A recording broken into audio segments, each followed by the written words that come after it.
For everything there is a season and a time for every matter under heaven. Sa lahat ng bagay, may panapanahon, may oras ng kaganapan dito sa daigdig.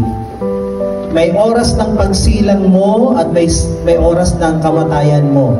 Maraming tao, hindi nga nila alam kung bakit sila nag-i-exist sa mundong ito.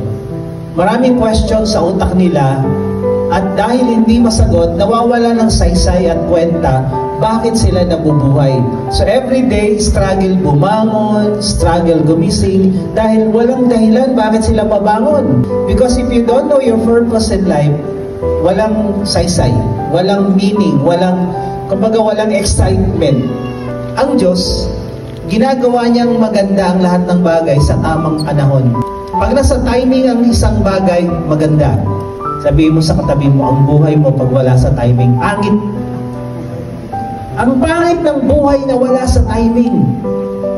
Maganda ang lahat ng bagay sa tamang kapanahunan. Pag hindi kapanahunan, pangit. So para hindi maging pangit, kailangan nating pagplanuhan ang bawat season ng ating buhay. Walang bahala na, kay sera-sera, what will be, will be. Kung ano mangyari, yun na. Hindi ganun. Ang Diyos ay Diyos ng pagpaplano. Kaya dapat tayong mga anak niya, ganun din. No? So ang sabi dito, we need to intentionally plan what we need to accomplish in every stages or seasons of our lives.